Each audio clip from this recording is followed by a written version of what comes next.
Imangi चखुमना मयाम खुरुमजरी friend ngasidi tan ahaiba hausi tan ahaibasi yam healthy oina haugaduribani aikoina nong phadok athumbaga se khangcha chaningakpado adugi matamduda yumda adum leiba pot ngatana semgadaba potni tan ahaibasi adum aigi niyom seda irai laina hauraga chabiyo video asi lo phawba yengbiyo video asida chini angangba chabagi kanabasu yaujari aduga aina hauji tala haibasi chini angangbana sijanagani ko chini angobagi mahutta aduna aina hauji chini angangbasi 100 gram ni laujari base masi phajana kumna soijare ko aduga mo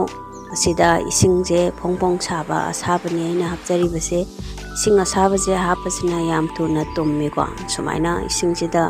ukhai biro mix toxan biro ado isingji gi color je sumaina tawrakani ko ngangselakani ado masida aina ataji 1/2 cup ni laujari base adomna meda oina tawbira basu yai adoga soap si half teaspoon ne aina laujari base masi phajana mix tawsale ko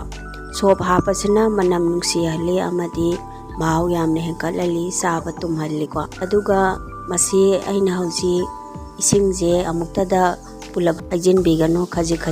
tamna haibiraga ko phajana mix tawsan biro koigi masida matum yauhan bigano mahi langbagi changji masigi changji chap chare spoon dagi haidaba matamda dum jara chendaba ko aduga yamna di mahi langan bigano ai hauji gas room da chatuna moina gas ta tawa je thangat jare aduga gi 1 teaspoon aina hapjari base ko gi mahuta refined oil orabasu yai hangam thaudi tawbigano manam ama chatkani ado hauji aina ata thipase haijilaba matungda koi khara sandokpiyu ko mayai da thagatlaga lairagadi munbagi chang watkani manung yoba ngamoi munbado ado mathakki thangba sarukse haiphet mahi langi bado adudagi khara kangjallakpa ko color ju change lakani masida ina ki khara hapjinjare aduga mathak makha se onthok jare aduga aina hauji tanna si ko ai kitang karap ta honjai masimadi ai gi sa tomba se karap ta bone hena pamjai ko haujo hau bone karap yam ka badi nataba ko kitang karap ta hobodo kemta ka tawdo ado masima loijare ado mathang je ju amu aina haujarani ahandagi process tu ga samanare ko chini angangba chabagi kanabasi mayam khangmina chini angangba chabasina aikoi sada immunity system phagalhanbada mateng pangi chabada tumhalli dagi khoigi iron gi saru apa hemoglobin down oibasisu phanba haidi kitang ko mase phanbada mateng pangi aduna aikoi chak chaba toklaga numidangi chak chaba toklaga tumamdai da chini angambase nomagi machet amamam chabasina aikoi hairiba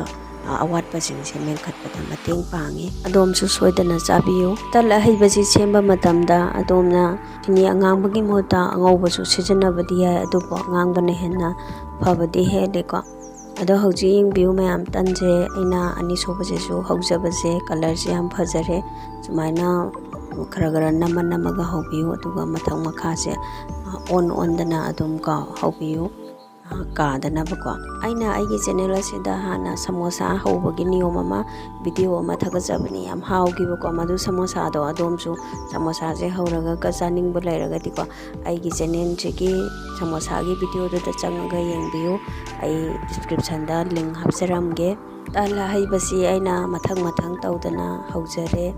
adomsu aigi niyom sedane try tawbiyu soidana hauraga angangjing pijabiyu imung manung punna chabiyu sangom ga chasu yare chaga thasu yare degi kaimte yahudраsu dum singata dum charasu yare ko adai koina journey gumba chatkadaba lairagadi ko masi fajana hauraga packing oina hapiba madu yam nungai bani hausu hauba ko adomna aigi channel asi yengbibagi damakta adombu thagatjari aigi channel asi subscribe tawbiyu like tawbiyu bell icon du sunambiramo mathangi video adomda yam first oina yornabagi damakta adomna aibu support tawbiyu thank you